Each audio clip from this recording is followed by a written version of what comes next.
The distress signal had been broadcasting for 11 days before anyone answered it. 11 days. 422 standard galactic hours. The Velhari colony ship Eternal Passage had been broadcasting its SOS from the Kerith Nebula, a region of space that smelled of radiation and death, and not one member species of the Galactic Council had moved a single vessel toward it. High Chancellor Zareth stood at the center of the council chamber, his 4 elongated fingers folded carefully in the diplomatic posture of regretful inaction. His species, the Sorvani, were known for their silver-blue skin and even colder political calculations. The Kerith Nebula, he said slowly, addressing the assembled delegates of 47 civilizations, is disputed territory. To send a rescue fleet would be to invite political complications none of us are prepared to. I'm prepared. The voice came from the back of the chamber. It was calm. Flat. The kind of voice that didn't need to raise itself because it had never needed to compete for dominance in any room it had entered. Admiral Darian Voss stepped forward from the observers' gallery, a section technically reserved for non-council species. He was not tall by human standards, perhaps 182 centimeters, with close-cropped gray hair and a jaw that looked like it had been cut from the same iron ore as his warships. He wore the deep black uniform of the Terran Expeditionary Command, 3 gold stars on his collar, and he walked to the floor of the chamber like he had been born owning it. Zaretha's iridescent eyes narrowed. Admiral Voss. This is a council matter. Observers are not. There are 4,300 Velhari aboard that ship, Voss said, pulling up a holographic display from his wrist unit. Of those, 847 are juveniles. Their oxygen reserves will be depleted in approximately 19 hours. The hull has sustained structural compromise across 3 of its 7 sections. He looked up from the display and directly at Zareth.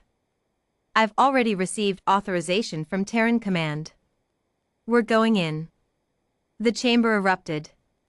47 species speaking simultaneously sounded like a broken orchestra, chirps, growls, vibrations, translated into cascading layers of audio through the universal commnet.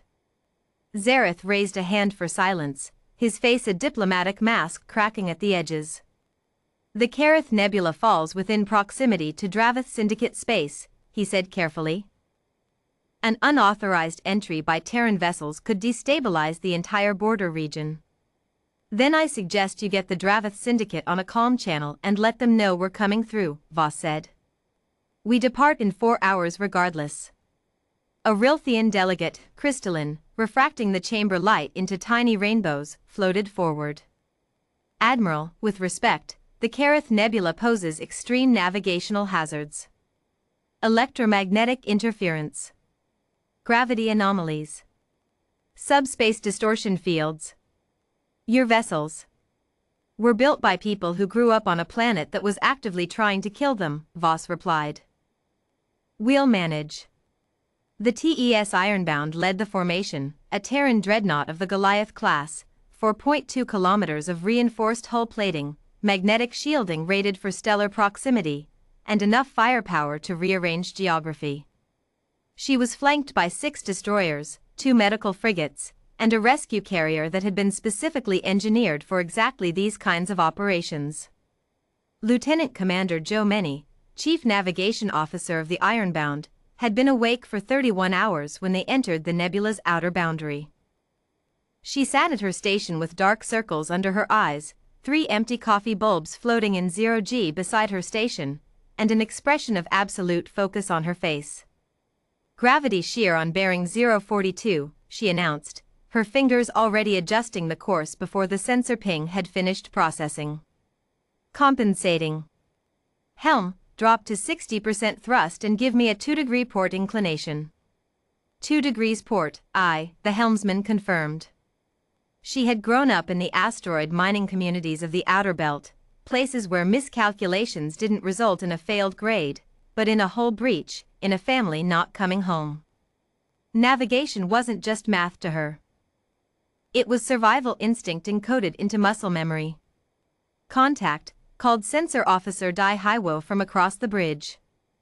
He was young, barely 24, but his eyes had that particular quality shared by all humans who had grown up around machinery that could kill you. They were always reading, always scanning, always looking for the thing that was about to go wrong.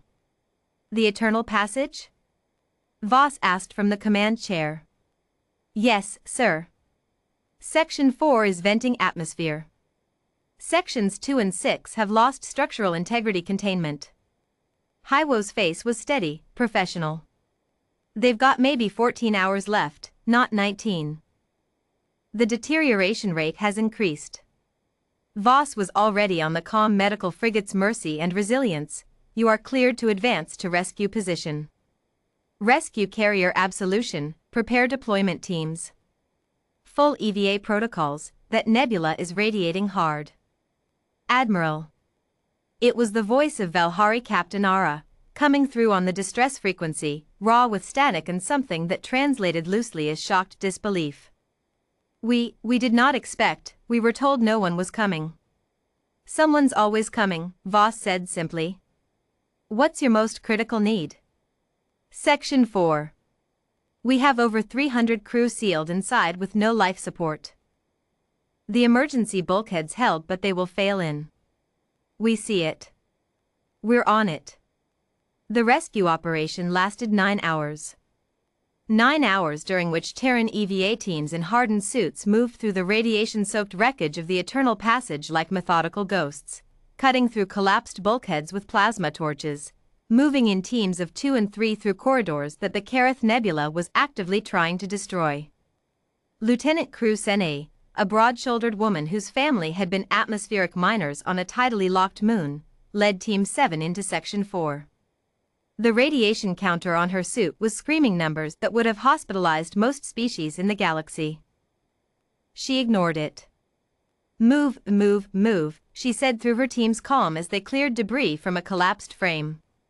The Valhari inside, 46 of them, including 11 juveniles, were huddled in the far corner, wrapped in thermal blankets, staring at the humans with enormous luminescent eyes. One of the juveniles reached out and touched Crew's gauntlet hand. She patted it carefully with her other hand and said, "You're okay. We've got you." The translation came out slightly garbled. The Valhari language was tonal in ways even the best comnets struggled with, but the juvenile understood something.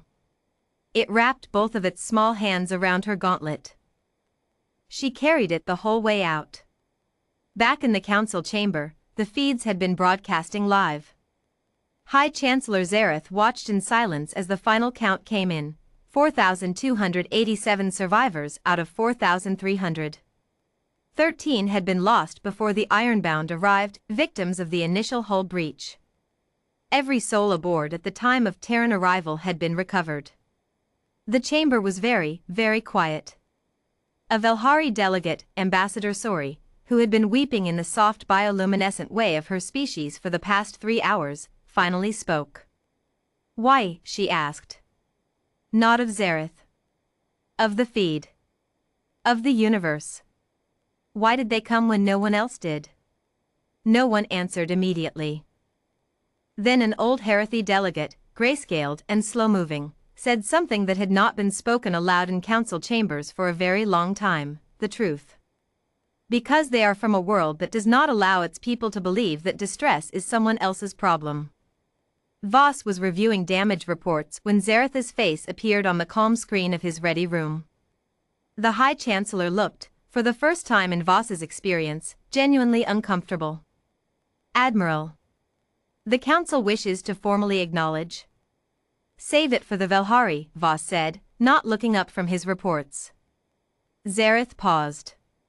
"Yes. Of course." Another pause. "Admiral. If humanity had not responded. But we did." Voss finally looked up. His expression wasn't smug. It wasn't triumphant. It was simply tired, and honest, and perhaps slightly impatient. "That's not a point of pride, Chancellor. It's a point of expectation. Someone was dying. We went. That's the end of the math." He closed the calm. Outside the viewport, the Kerith Nebula roiled and burned in silent fury, a vast, indifferent violence of radiation and gravity and light. The Ironbound moved through it without apology. In the rescue carrier's medical bay, Lieutenant Crew Sene sat beside a small Velhari juvenile who still hadn't let go of her hand. She didn't pull away. The galaxy, watching, held its breath, and slowly began to remember something it had almost forgotten, that somewhere in the spiral arm, on a brutal, beautiful, deadly little rock of a planet, a species had been forged in the fires of difficulty, and had emerged from those fires with a reflex that no amount of politics had ever quite managed to burn away. They helped. Not because it was easy. Not because it was safe. Not because anyone was watching. They helped because someone needed it. And in the end, the galaxy slowly, reluctantly, gratefully understood that was the most terrifying thing about them.